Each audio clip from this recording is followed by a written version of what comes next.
Hello and welcome. I'm so happy to be joined here today by Dr. Kathleen Williams, who is a renowned author and has a myriad of experiences. Kathleen, why don't you tell us a little bit about your background before we jump into the interview? Thank you, Stephanie. I started my life as a second grade teacher. I was helping my husband finish college, and I had 3 years of college, and you could get a job in a Catholic school as a second grade teacher with 3 years of college. And then I went back and finished my degree in speech pathology. I went on to work as a speech therapist, and then I went back and got a master's in reading and taught first and second grade reading, what we used to call remedial reading summer programs. And later on, I went and got a master's in educational psychology and a PhD in school psychology. I am a nationally certified school psychologist, retired. How do you see the PPA scale or the phonological and print awareness scale helping teachers as they navigate the reading crisis that's captured the headlines recently? The PPA scale is based on the best research from the last 20, 25 years. We really need to know where children are if we want to know how far we're going to take them. And we want to take them to reading fluently. And we need this understanding that these skills measured by the PPA scale are the skills, research tells us this, these are the skills that children need to learn to read. What do you think most educators and parents misunderstand about dyslexia? Well, that it's a visual problem, and it isn't. We know by the work of Dr. Shaywitz, who has mapped brain activity, that the problem is in the language center specific to phonological ability.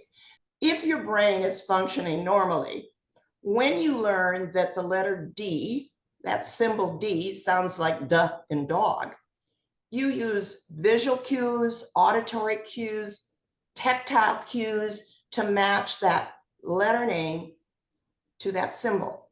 If you have this impairment called dyslexia, you don't have the ability in that area of your brain to use the phonological cue.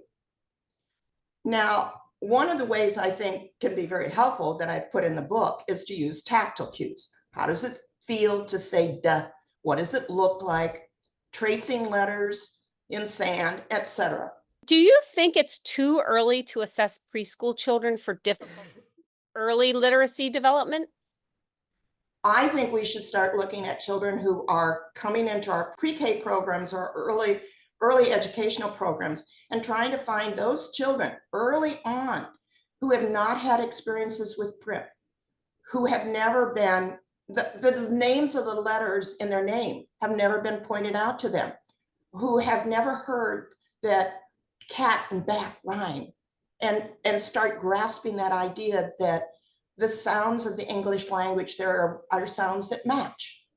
And why wouldn't we want to know as early as possible those children who don't have those skills that they need to learn later on, use to learn to read? So, what do you wish more preschool teachers knew about preparing children to read? How important it is to get parents to read to children or get somebody to read to children with a book, a visual cue. I know a lot of people prefer to read on an iPad or on their phone, but we're talking about young children here. And we learn more by what we see and touch than what we hear. So if we have a young child and we have a book, a tactile book, element of print, to read to the child and let them see what reading is all about. So, what are a few things kindergarten teachers can do at the beginning of the school year that'll make the biggest difference in reading outcomes by the end of the year?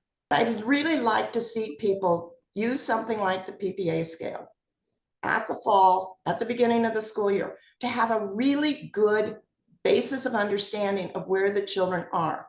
If they can have that visual, and we provide that with what we call the growth score, but if they can have that understanding, a measure of how far did I bring these children during this school year, I think that's essential.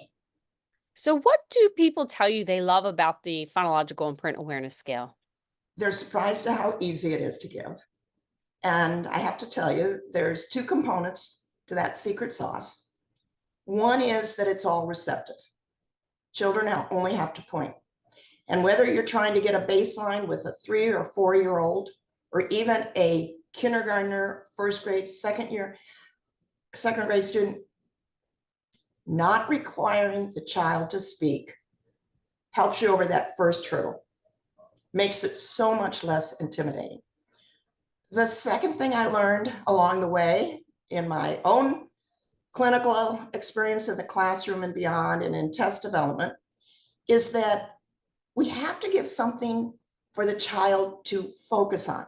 So every one of the items, every one of the questions in the PPA scale is presented with a picture, a colorful picture. If we're doing a print knowledge, then that's letters, but there's something for the child to look at. You know, do we know that all the children can attend and focus? No. And they have different abilities of attending and focusing. So by having something for the child to focus on, so for in the rhyming scale, you say 3 words, you name the 3 pictures. We are not measuring vocabulary. We're measuring the ability of the child to match 2 words that rhyme. So we name the 3 pictures and the child will point to the 2 that rhyme. And of course, we also include what we call teaching items. On the first 3 items of each of the tasks, we call them tasks, that the examiner is allowed to teach. She is allowed to tell the child whether they're right or incorrect, and then teach and let the child do it again. And that is key to help the child feel like they can start. Dyslexia can look so different from one child to the next. There are characteristics that are present in kids with dyslexia, no matter who they are or where they grow up. That key thing that I see in every child that I've worked with and what I see from research is that ability to name the 26 letters of the alphabet. But research has demonstrated, has summarized that for children to learn to read, they need phonological awareness, print awareness, and oral language skills. So maybe it will help everybody understand a little bit better if you just very quickly review the skills that are measured on the PPA scale. That might help people understand a little bit more. Okay, on the PPA, we're looking at what we say are phonological and print awareness. So we have the tasks, the tasks that are easiest to measure in semi-isolation controlling for intervening variables. So we do rhyming, matching 2 words that rhyme by presenting 3 pictures and naming the pictures. Again, we're controlling for the intervening variables of vocabulary knowledge, but we want to see if they can hear that rhyme. And we do teaching on the first 3 items. You know, it's not unusual for a child to come and never been asked to think about how words rhyme, sound the same at the end. So that is one task. Another task is matching 2 words that begin the same. And again, we name the pictures. Another phonological awareness task is asking children to match words that end the same. Now that's a very difficult task, because when you ask children to match words that end the same, they have to do 2 things. They have to separate the first part of the word from that last sound, and then they have to focus on just that last sound. And we have found in developing the test, that's almost as difficult as the phonemic awareness task when we ask the children to see if they can count how many sounds they hear in a word. Now on that task, we actually have little counters on the page. So we're removing the idea of vocabulary and knowing the numbers. They just touch the little counters that are on the page. How many sounds do you hear in this word? So they can tap. The print awareness. Yeah. Yeah, and the print awareness task, we look at their knowledge about the Really, it's the vocabulary of the classroom, and the names of the letters.